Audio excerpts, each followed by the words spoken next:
இந்த கேசட்டை பொறுத்த வரைக்கும் நம்ம எதிரிங்க 3 பேர். ஆள் எம்எஸ், அவ இப்போ நாட்டை விட்டே போயிட்டா. அடுத்தது சோபனா, அவளை நீ காலி பண்ணிட்ட. 3வது அந்த தாமிரபரணி, அவ தானாவே மாட்டிக்கிட்டா. நல்ல லாயரா பிடிச்சு சட்டத்துல ஏதாவது ஒரு ஓட்டைய கண்டுபிடிச்சு அவ வெளியில வந்துடவே கூடாது. அவளை உள்ளேயே வைக்கணும். ஜெயில் தாண்டா அவளுக்கு வாழ்க்கையா இருக்கணும். இங்க பாரு, நீ எங்கேயும் போயிடாம ஊர்லயே இரு. எந்த நேரம் வேணாலும் நான் உன்னை கூப்பிடுவேன். புரியுதா? சரிக்கா. சீக்கிரம் சாப்பிட்டு வா.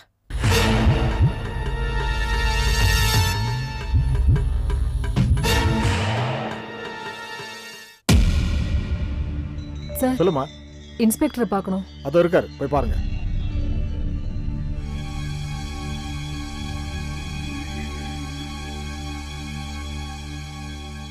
சார், அக்காவை பார்க்கணும். பாருங்க.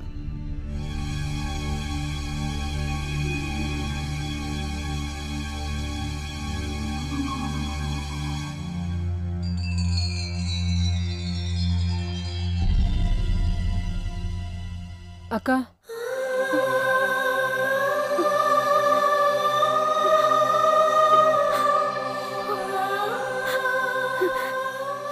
சோபனா, என் நிலைமையை பாத்தியா சோபனா? செய்யாத குற்றத்துக்காக தண்டனை அனுபவிக்கிறது என்னோட தலையெழுத்தா போச்சு. ஏற்கனவே அந்த மாதிரி 20 வருஷம். இப்ப இங்கேயும் என்ன ஜெயில தள்ளாம ஓய மாட்டாங்கன்னு நினைக்கிறேன். இந்த கொடுமைக்கு காரணம் கடவுள் தானே. இதுக்கு ஆக்சிடென்ட்லயோ நோயிலையோ போயிருந்திருக்கலாம். ஏந்தா உயிரோட எப்படி சித்திரவதை பண்றான்னு தெரியல. அக்கா, இங்க பாருங்க, வருத்தப்படாதீங்க. எல்லா பிரச்சனைக்கும் ஒரு நல்ல முடிவு கிடைக்கும். அந்தமான்ல உங்களுக்குன்னு யாருமே இல்லாததுனால நிறைய கஷ்டங்கள் அனுபவிச்சிங்க. ஆனா இங்க நான், சுந்தர் அண்ணா, என் வீட்டுக்காரர் எல்லாருமே இருக்கோம். நிச்சயமாக்கா, நீங்க தண்டனை அடைய விட மாட்டோம். எப்படினாலும் கஷ்டப்பட்டு உங்களை வெளியே கொண்டு வந்துருவோம். தைரியமா இருங்கக்கா. சரி, எம்எஸ் சாரை பார்க்கணும்னு போனியே, என்னாச்சு? எம்எஸ் சார் ஊர்லயே இல்லக்கா, எங்கேயோ வெளிநாடு போயிட்டாராம். அட கடவுளே, எப்போ? கொஞ்ச நாள் முன்னாடி தான் போயிருக்காரு. நம்ம கிட்ட கூட சொல்லல. சொல்லாம கொள்ளாம இப்படி திடீர்னு போயிட்டாரே. சரி, கங்காதரனுக்கு விஷயம் தெரியுமா? சுத்தி இருக்கிறதெல்லாம் ஆம்பளைங்க. அவங்களுக்கு நடுவுல தனியா நான் மட்டும் இருக்கிறது ரொம்ப கொடுமை சோபனா. பொம்பளை போலீஸ் எல்லாம் ஆம்பளைங்களை விட முறைப்பா இருக்காங்க. என் வேதனையை பகிர்ந்துக்க கூட ஆள் இல்லை. தனியா இருக்கும் போது நான் ஒரு அனாதைங்கிற எண்ணம் தான் வருது. சாச்சா, அந்த மாதிரி எண்ணெல்லாம் உங்க மனசுல வரவே கூடாதுக்கா. முதல்ல கண்ணை தொடங்க. நாங்கெல்லாம் இருக்கிறப்போ நீங்க எப்படி அனாதை ஆயிடுவீங்க? எங்க வீட்டுக்கார கூட ஃபோன் பண்ண, எங்கேயோ வெளியூர்ல இருக்காராம். வந்த உடனே உங்களை பாக்குறேன்னு சொல்லியிருக்காரு. சுந்தரண்ணா கூட உங்களை வெளியே எடுக்கிறதுக்காக ரொம்ப முயற்சி பண்ணிட்டு இருக்காரு. இப்ப கூட ஒரு பெரிய வக்கீல பாக்கணும்னு தான் என்னையும் வர சொல்லியிருக்காரு. நான் போயிட்டு வந்துடுறேன்க்கா. நீங்க எதை பத்தியும் கவலைப்படாம தைரியமா இருங்க. சாப்பிட ஏதாவது வாங்கிட்டு வந்துட்டுமா? வேணாமா, அதெல்லாம் வேளா வேலைக்கு கரெக்டா வந்துடுது. சரிக்கா, நான் போயிட்டு வந்துடுறேன். என்னால உனக்கு ரொம்ப கஷ்டம் இல்ல? அப்படிலாம் சொல்லாதீங்கக்கா. நீங்க இந்த மாதிரி பேசுறதா மனசு கஷ்டமா இருக்கு. நான் வரேன்க்கா.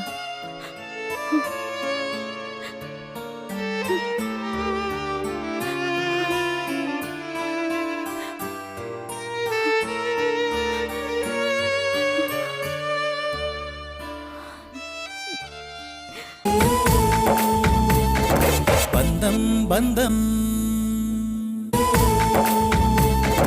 பந்தம் பந்தம்.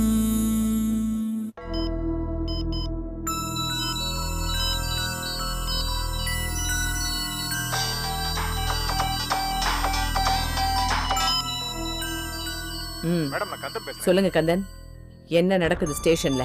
மேடம், தாமிரபரணிக்கு எதிரா கேஸ் ரொம்ப ஸ்ட்ராங்கா இருக்கு மேடம். அவங்களுக்கு கண்டிப்பா ஜெயில் தான் மேடம். என்ன பண்ணாலும் அவங்க தப்பிக்க முடியாது மேடம்.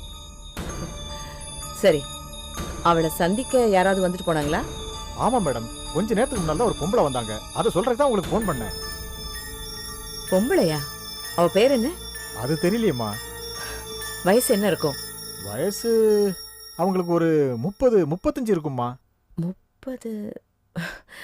சரி, அடுத்த தடவை வந்தான்னா பேர் என்னன்னு தெரிஞ்சுக்கிட்டு சொல்லுங்க. சரிங்க மேடம். மத்தபடி வேற யார் வந்தாலும் நீங்க எனக்கு ஃபோன் பண்றீங்க. கண்டிப்பா மேடம். வச்சிரட்டுமா? ஆ ஆ. பொம்பளை யாரா இருக்கும்?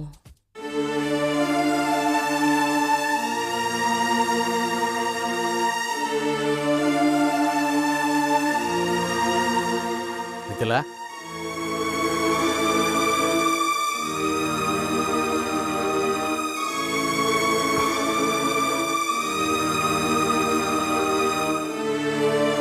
ரொம்ப சந்தோஷமா.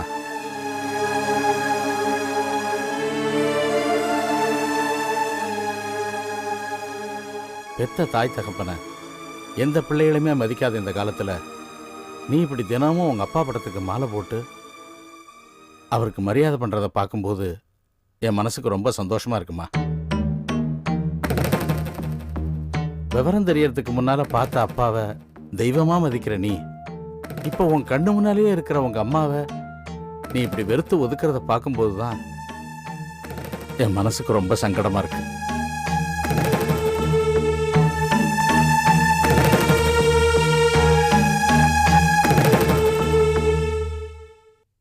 இருக்கும்போது அவங்க மதிப்பு யாருக்கும் தெரியாது. போனதுக்கு அப்புறம் தான் அதை உணர்ந்துக்கிட்டு தவிப்பாங்க. அதே மாதிரி தான் நீயும் உங்க அம்மாவை பத்தி சரியா புரிஞ்சுக்காம அவங்கள வெறுத்து ஒதுக்கி ஒரேடியா தூக்கி வீசிட்ட. ஆனா ஒரு நாள் அவங்கள பத்தி சரியா புரிஞ்சுக்கிட்டு அம்மா அம்மான்னு கதற போற பாரு, அப்போ உங்க அம்மா உனக்கு கிடைக்க மாட்டா. மாமா ப்ளீஸ், எங்க அம்மாவை பத்தி மட்டும் என்கிட்ட பேசாதீங்க. எப்படிமா பேசாம இருக்க முடியும்? இப்ப அதை பத்தி உங்ககிட்ட பேசியே தேர வேண்டிய நிலைமை வந்திருக்கு. எங்க ஆபீஸ்ல வேலை செய்யற வெங்கடாச்சலத்தை கொலை பண்ணிட்டதா சொல்லி போலீஸ் தாமிராவை இப்ப அரெஸ்ட் பண்ணி வச்சிருக்காங்க. பாவம் தாமிரா, ஏன் தான் கடவுள் அவளுக்கு மட்டும் இப்படி எல்லாம் சோதனையை கொடுக்கறானோ தெரியல. அவ இன்னும் போலீஸ் கஸ்டடியில தான் இருக்கா.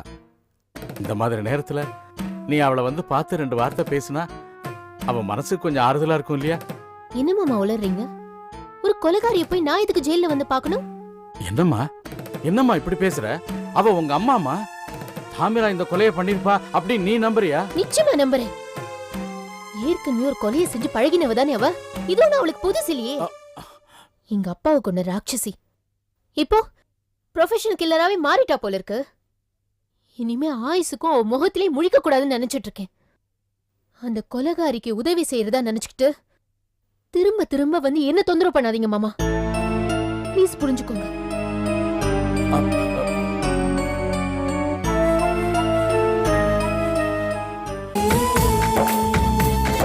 பந்தம் பந்தம் பந்தம் பந்தம்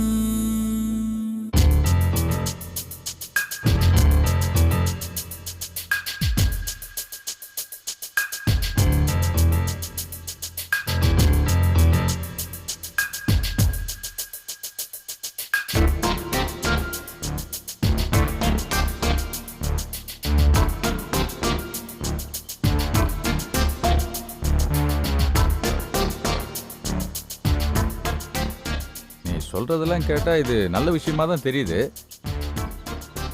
ஆனா எனக்கு இதை பத்தி ஒன்றும் தெரியாதே. அண்ணே, அம்மா கிட்ட இந்த விஷயத்த நீங்க டீட்டெயிலாக சொல்லுங்க.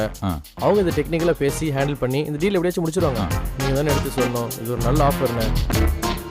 அவங்க ஒரு பெரிய ஜெர்மன் பேஸ்ட் மல்டிநேஷனல் கம்பெனி. அவங்க நான் பெங்களூர்ல இருக்கும்போதே எனக்கு காண்டாக்ட் பண்ணி தான் இருந்தாங்க. நான் தான் இப்போ அப்போன்னு போஸ்ட்போன் பண்ணிகிட்டே இருந்தேன். இப்போ நம்ம கூட திரும்பவும் டைப் வச்சுக்கணும்னு அவங்க ஆசைப்பட்றாங்கண்ணே. இந்த டீல் மட்டும் ஓகே ஆயிடுச்சுன்னு வச்சுக்கோங்களேன், கிட்டத்தட்ட 40 கோடி ரூபா வருஷத்துக்கு டர்ன் ஓவர் பார்க்கலாண்ணே. நான் இப்போ கம்பெனியில் இல்லாதனால இவ்வளோ பெரிய பிஸ்னஸ் டீலில் இருக்கிறது ரொம்ப முட்டாள்தனண்ணே. நீங்கள் தானே அம்மா கிட்ட எப்படியாச்சும் பேசி எடுத்து சொல்லி இதை ஓகே பண்ணணும். இந்த டீல் மட்டும் நம்ம கிடச்சுன்னு வச்சுக்கோங்களேன், இன்டர்நேஷனல் லெவலில் நம்ம ட்ரேடிங் பண்ணுன்ற பெருமை நம்மளுக்கு கிடைக்கும்ல.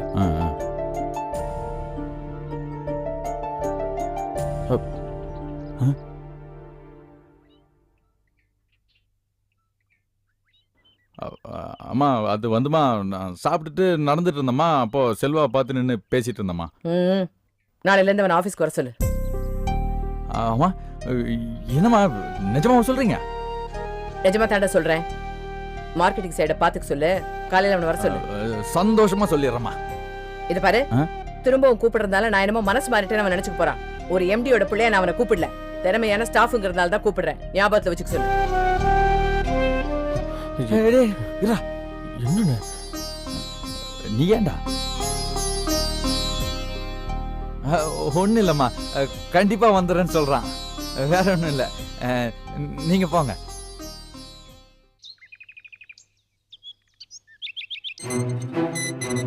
உள்ள போ.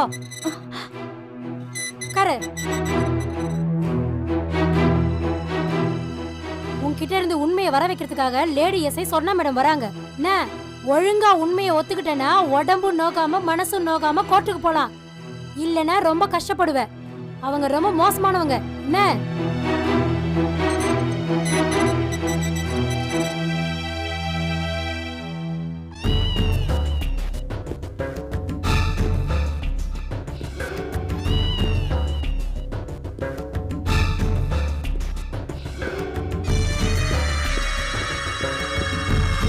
வணக்கம் மேடம்.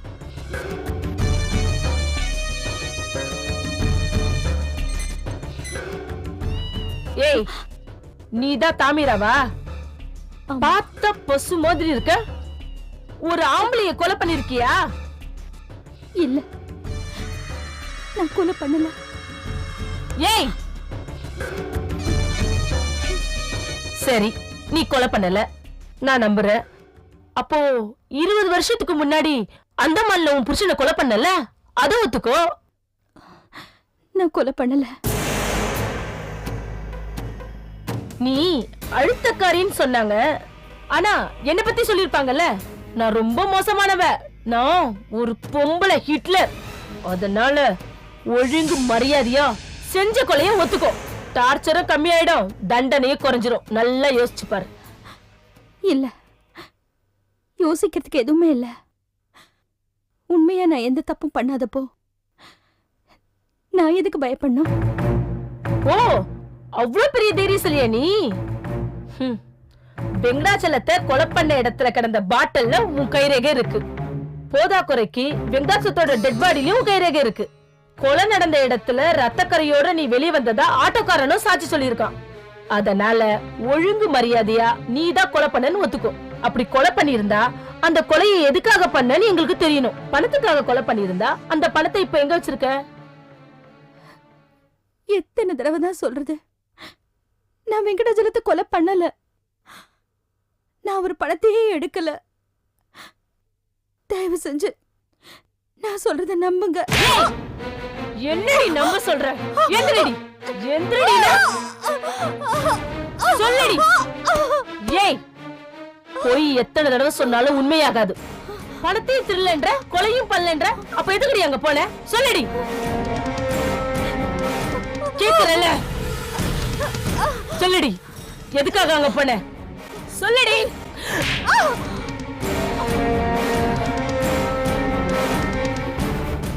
அதை மட்டும் நான் சொல்ல மாட்டேன். நீ சொல்லாம நான் விட மாட்டேன்டி.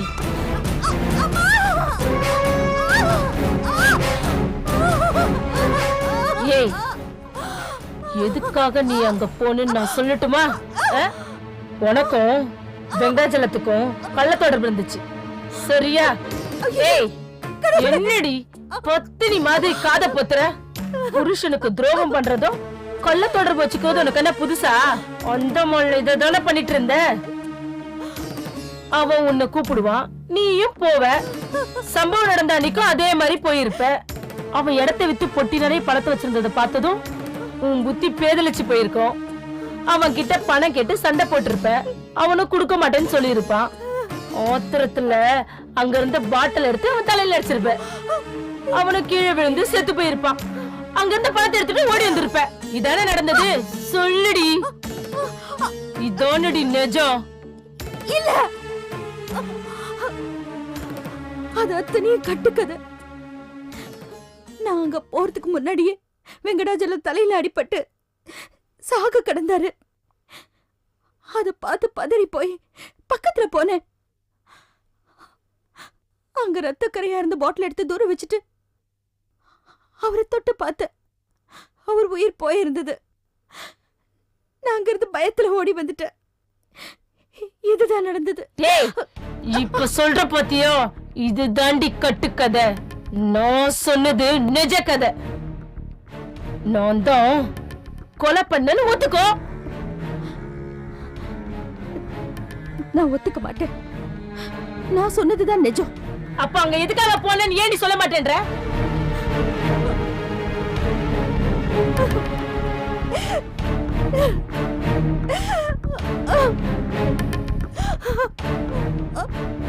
ஏய், நீ சொன்னது பொய், நான் சொன்னதுதான் உண்மை.